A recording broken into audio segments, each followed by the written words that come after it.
Bueno, estamos en la clase de teoría política para tratar de observar el polo opuesto a lo que es Marx. Y el polo opuesto se llama Thomas Hobbes. Siempre tratando de poner la mirada en la relación Estado-sociedad civil y tratando de observar en esta relación general, donde uno podría decir 50% pertenece al Estado, 50% a la sociedad civil, lo que realmente sucede, porque esto puede ser la punta de lanza, puede ser el punto de inicio de lo que puede ser esa relación. Sin embargo, ya hemos visto que según la teoría, el Estado más bien se empequeñece y funciona de acuerdo a la relación social o al conjunto de relaciones sociales que tienen en el Estado una superestructura, eso nos decía el marxismo. Y en ese sentido, el Estado es casi, ¿no es cierto?, un efecto previo o posterior de ese Estado, o perdón, de esa sociedad civil. Es la sociedad civil con sus distintas clases las que determina entonces a la configuración del Estado, el esquema que va a adoptar. Con Thomas Hobbes es exactamente lo contrario.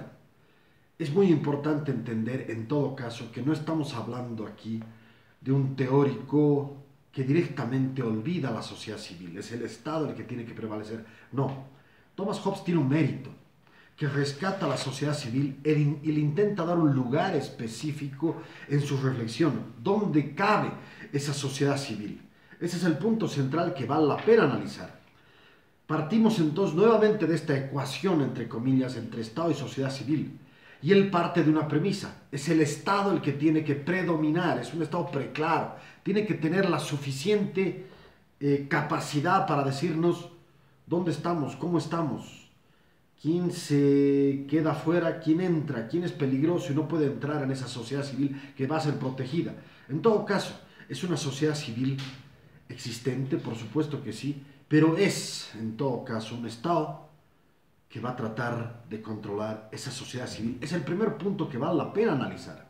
Estamos justamente en la antípoda marxista. Ya no es la sociedad civil la que configura el escenario político, supedita al Estado y lo tiene ese Estado precisamente como el defensor de esa sociedad específica. Aquí no, aquí tenemos exactamente lo contrario. Es un Estado que trata de observar cómo está esa sociedad civil y controlarla. Es el primer punto que sí tenemos que tener muy en cuenta. Un segundo punto que parece crucial en ese avance gradual precisamente hacia la estatización plena, ¿qué es lo primero que podemos ver? Lo primero que podemos ver es que la sociedad civil está desparramada, está suelta. Sí existe una sociedad civil, pero es una sociedad civil preestatal, preexiste y está además configurada de una manera anómica. Hay algunos grandotes de 2 metros, otros de 1 metro, y el de 2 metros lo apalea al de 1 metro, o el de 1 metro se junta con sus amigos y lo pega al de 2 metros. Es decir, están en pelea constante, es lo que llama justamente Hobbes ese individualismo desmedido, esa acción que tiene que ver con el afán de poseer y acaparar todo. Es decir, es una sociedad civil egoísta, completamente pensando en sí misma, completamente aislada del mundo exterior. Es simplemente la sociedad en sus distintas variaciones que intenta tener la razón. No existe el Estado. Lo que existe es un conjunto entonces de individuos. Imagínense ustedes en la época precámbrica, imagínense ustedes en la época donde no existía propiamente el Estado, donde los seres humanos, como hace 70.000 años, no habíamos avanzado todavía hacia los confines de la Tierra. Llevábamos 1.000.000 de años entonces navegando por la Tierra e íbamos de un lado al otro. Y cuando veíamos una comunidad más pequeña seguramente la pisoteábamos y nos quedábamos con sus mujeres y nos quedábamos con su territorio. Esa era la lógica, una lógica donde no existen normas, donde no existe un ente que pueda servir justamente para facilitar el reencuentro o el encuentro entre seres humanos. No existe un tercero en discordia, no existe un árbitro, no existe propiamente un Estado. Este era el estado de situación entonces caótico en el que nos vamos desenvolviendo. ¿Qué es lo que se define? Los individuos humanos se definen por unos impulsos, instintos, pasiones, somos instintivos, somos emotivos. La razón no ha predominado, la razón de decir, no, ellos serán más débiles, pero dejémoslos vivir, no. Aquí predomina esta suerte que después llamaremos de darwinismo total. La especie superior se impone sobre la especie inferior. Los individuos humanos se definen por unos impulsos egoístas que guían inexorablemente la voluntad humana. Esta es la esencia central que vale la pena comprender.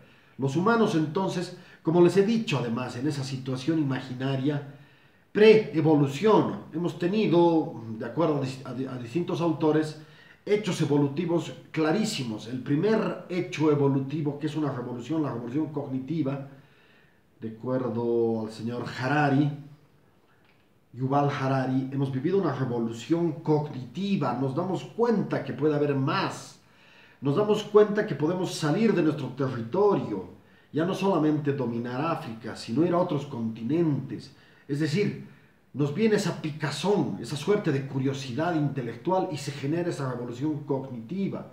Hace más o menos 70.000 años y salen algunos seres humanos, muchos no, se calcula que eran 157 seres humanos. 157 seres humanos, de los cuales todos descendemos y que van a inaugurar precisamente ese periodo de la Tierra que se va a llamar posteriormente la agricultura. Es una nueva revolución.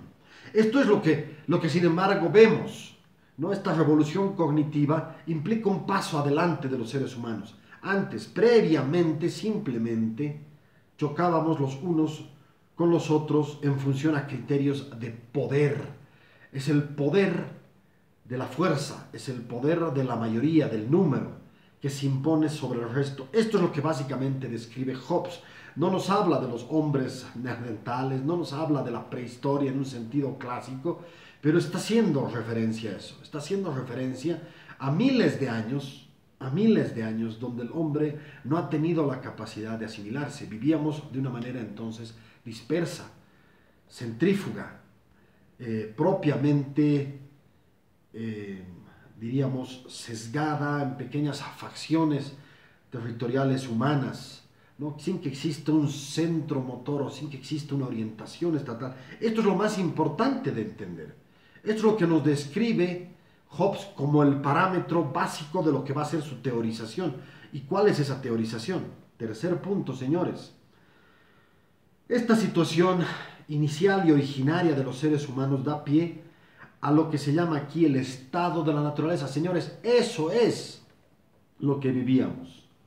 Un estado de la naturaleza, un estado presocial, un estado prepolítico, un estado prejurídico. No existen propiamente normas. La única norma que existe es si te encuentro y te puedo ganar de partida y de antemano, lo voy a hacer con 3 combazos, pedradas en la nuca, y violándome a tus mujeres y matando a tus niños. Por supuesto que sí. Esta es la lógica. No hay entonces normas.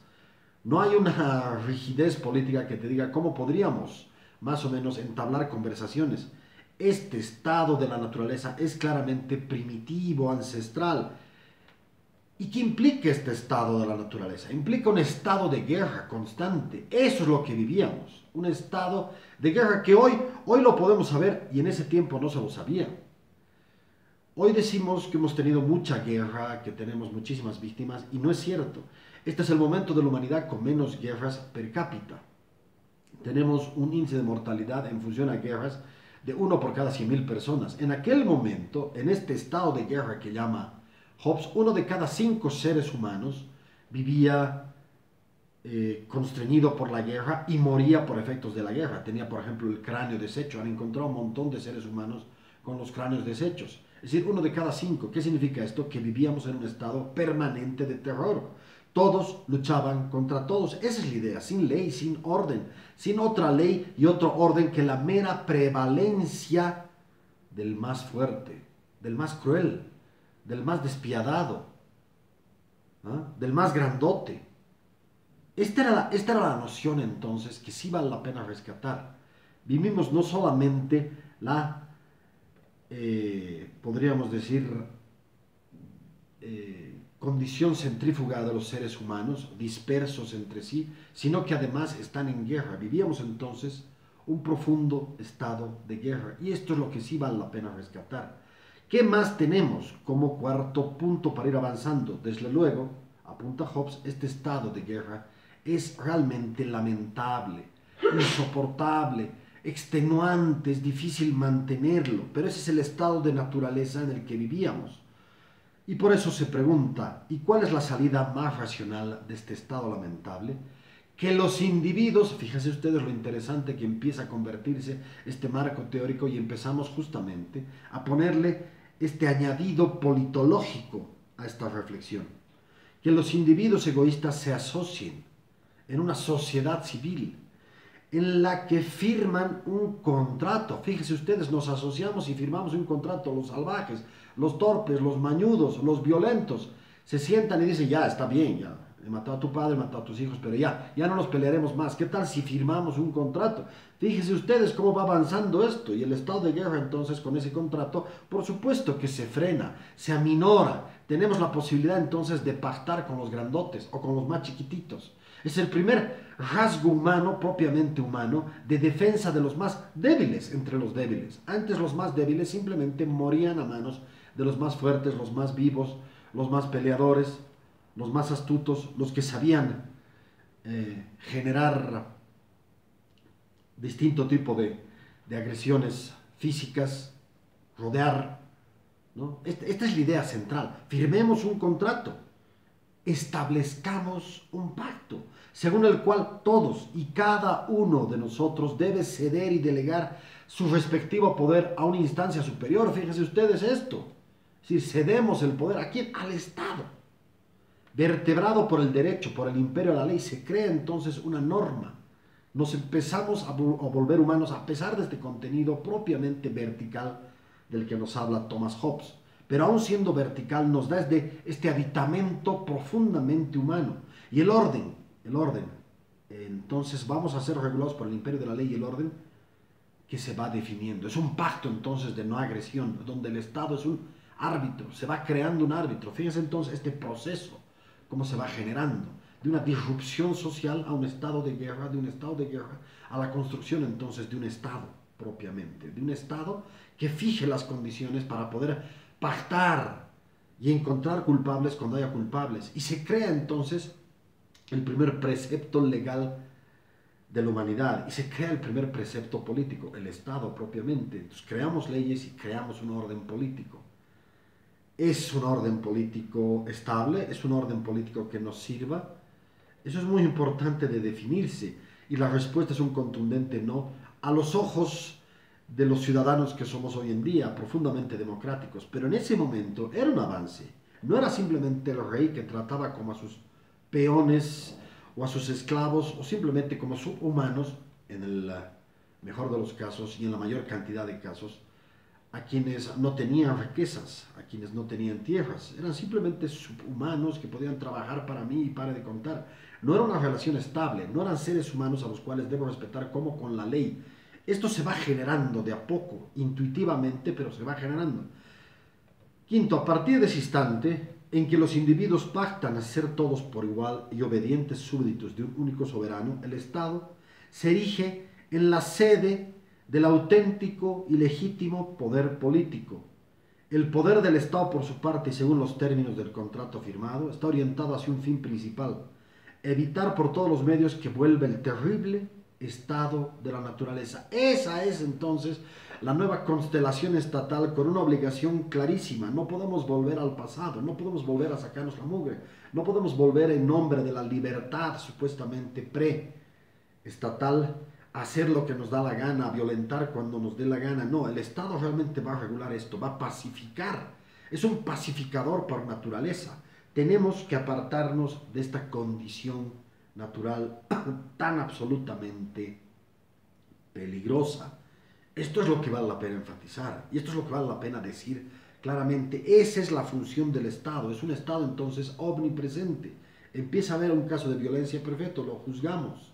No puede haber violencia, no pueden haber sociedades dispersas, no pueden haber sociedades que estén haciendo lo que les dé la gana en el rincón de algún cerro. No, señores, todas pertenecen al Estado. Fíjense cómo se va concibiendo además la noción de Estado bajo un criterio territorial específico. El Estado va desde aquí A hasta aquí Z, entonces tiene una configuración territorial específica. Y todos los que se encuentran en ese espacio territorial son mis súbditos, ya no son sociedades civiles autónomas que hacen lo que les viene en gana. Ya no, señores, pertenecen precisamente al Estado. El Estado entonces no solamente es el conjunto de autoridades que están, por ejemplo, en la Plaza Murillo, no. El Estado configura precisamente esta noción del territorio como un espacio gigantesco.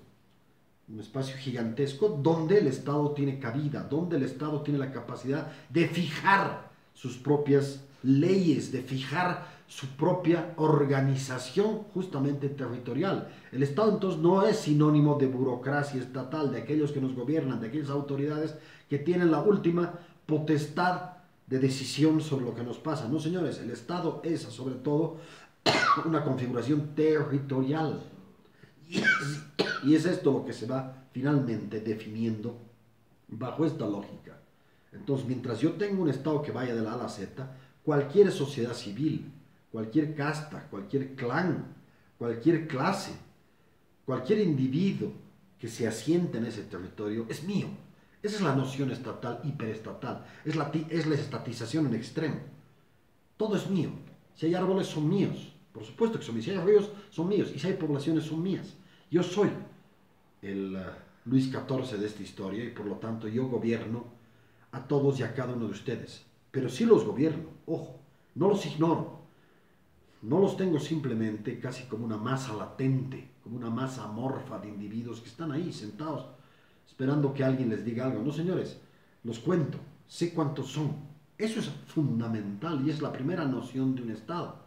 Fíjense ustedes que nosotros antes de la participación popular en el año 94 ni siquiera sabíamos cuántos éramos. No se sabía cuántas comunidades existían en Bolivia. Se fijan ustedes que de jovesiano no tenía nada nuestro Estado durante 200 años, bueno, 150 años de republicanismo. El republicanismo simplemente ignoró a las poblaciones que existían en áreas rurales. No se comportó jovesianamente como un Estado total.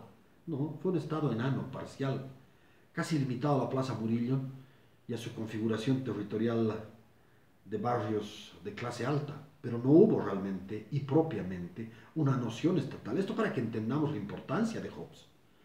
Hobbes implica eso, es decir, desde dónde a dónde va el Estado, cómo vamos a gobernar a esas distintas comunidades, a esa sociedad civil que se encuentra ahí, cómo la volvemos nuestra, leal y fiel, cómo la convertimos realmente en parte integrante de eso que no solamente se llama Estado, sino que se llama justamente Estado, sociedad civil, en un sentido configurado propio, conjunto.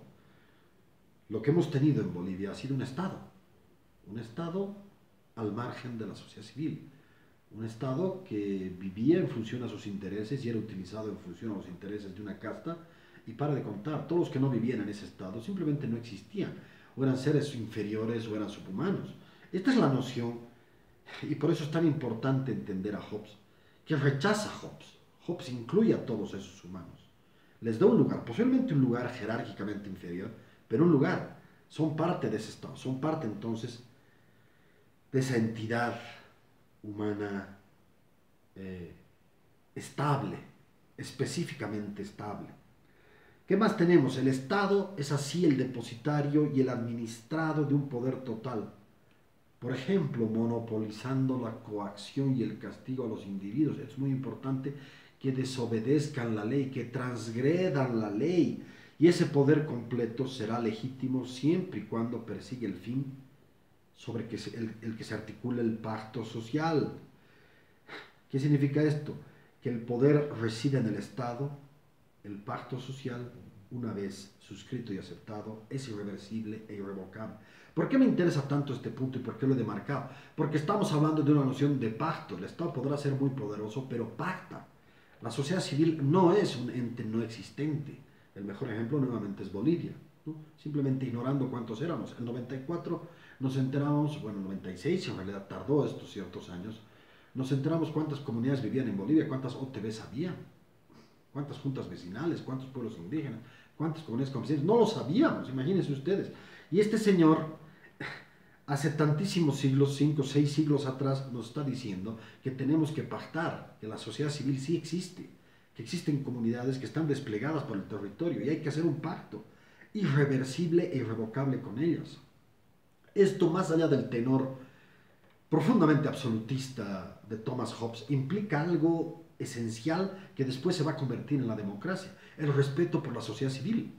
¿Qué es lo que hace Hobbes? Respeta a la sociedad civil de buenas a primeras una sola vez y para de contar. Ustedes me aceptan, hacemos un pacto y después gobierno yo. Eso lo está diciendo, restatizando entonces la noción política presente. Sí, seguro que sí, la está restatizando y nos está mostrando al Estado como el actor central, seguro que sí, pero bajo un tenor de pacto. Fíjense ustedes, de pacto irreversible e irrevocable.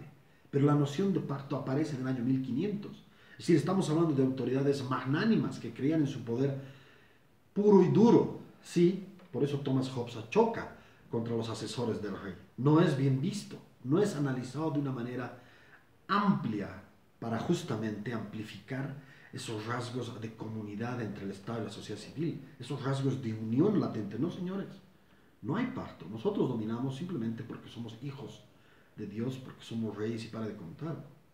Ustedes, nuevamente lo repito, son subhumanos. No. Hobbes, a pesar, muchas veces lo estudia simplemente tomando en cuenta esta lógica absolutista, esta lógica de dominio pleno, y descartando estos términos que los estoy intentando enfatizar. Señores, pactos irreversibles e irrevocables. Ese es Hobbes. Para la época en la que vivía, para el país en el que vivió Inglaterra, para el momento en que vivía, salíamos de la guerra civil, de las guerras civiles, necesitábamos realmente un ente estatal fijo, sólido. La guerra civil había implicado caos, chenco social, disputas entre distintas facciones societales. No, él nos dice, tenemos que regular esto y crear un Estado omnipresente.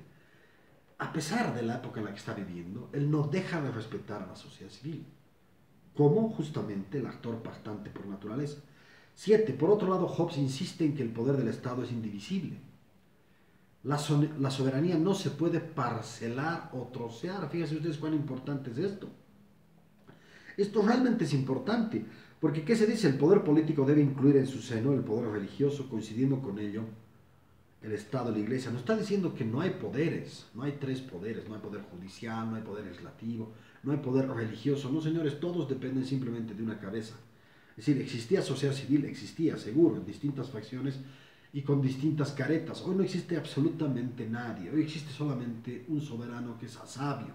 Eso lo está diciendo y estamos claramente yendo de menor a mayor, del poder omnímodo de la sociedad civil dispersa, de una serie de sociedades civiles dispersas. Estamos cayendo en esto, en un Estado que sí respeta esa sociedad bajo un pacto irreversible, pero empieza justamente a delegar todo el poder en el Estado. ¿Existe entonces al menos una iglesia paralela? Claro que no. ¿Existe un poder judicial que pueda poner freno a los desmanes del poder imperial? Claro que no. Es decir, lo que estamos viendo es una personalización del poder total. Eso es lo que estamos viendo. No existe ningún poder. Aquí todo se acopla. Ese es el pacto finalmente al que hemos llegado. Sí, la sociedad civil sabe que antes estaba dispersa, no tenía realmente protección, así que te damos todo a vos, rey, para que tú decidas. Ese es el séptimo punto que sí es importante tener en cuenta. Y el octavo punto, y con esto cierro para entrar a la reflexión sobre Bolivia cortamente, es que estas son las principales coordenadas del absolutismo político propuesto por Hobbes. ¿No? Esto es lo central. Su teoría política está en el fondo vinculada con las monarquías absolutistas que preponderaron en los siglos XVII y XVIII. Estas son las monarquías, este es el tenor de las monarquías, pero con ese aditamento que definitivamente distancia a Hobbes del resto de aquellos propulsores de monarquías absolutistas, casi diríamos asociales o antisociales. Ambos adjetivos podrían ser bien recibidos. Aquí no, son monarquías profundamente sociales, es un pacto de Estado-sociedad civil. Esto es inédito, y aunque es profundamente monárquica, su teorización no deja de ser profundamente democrática, al menos en los albores, en lo que va a ser después la aparición precisamente de esto que llamamos hoy en día y que vivimos en función de eso, democracia. Este es el punto central. Señores, ahora sí me interesa, para concluir, darme 2 o 3 minutos más de reflexión sobre lo que estamos viviendo hoy en día. Estamos viviendo un momento de multipartidismo, estamos viviendo un momento de anomia social, estamos viviendo un momento de casi condición centrífuga social, ¿no? Un momento entonces de dispersión social enorme, muchas facciones dispersas, muchas facciones tratando de encontrar un derrotero único. Es decir, en esta lógica de desesperación, no nos puede venir esa angustia de decir necesitamos un Estado fuerte. Es decir, habla cualquier cosa la presidenta y hay unas 10 personas que la critican. Hemos pasado entonces de un presidencialismo imperial con Evo Morales a un parlamentarismo anodino, centrífugo, multipartidario, disperso. Es decir, hemos entrado justamente a lo que podría llamarse una sociedad civil fragmentada, atómica, dispersa.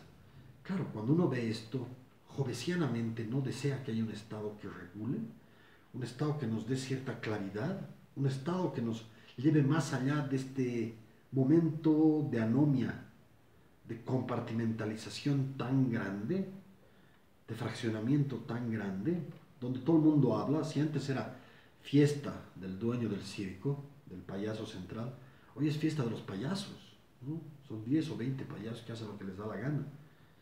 Eso es lo que estamos viviendo hoy en día en Bolivia. No es necesario entonces, bajo esa lógica, antes de criticar de una manera brutal y fehaciente a Thomas Hobbes, entender el momento en el que él se desenvuelve y compararlo con nuestro propio momento, por supuesto, sin entrar a consideraciones hobbesianas. Necesitamos un Estado, pero claro, un Estado con cierta lucidez mental, con cierta apertura mental clara, que nos dé justamente luces respecto a lo que pueda suceder y tengamos la posibilidad de hacer converger a esas sociedades civiles amenazantes en muchos casos, dispersas, pobres, pequeñas, alejadas, migrantes en muchos casos, distintas sociedades civiles que no se encuentran estatizadas.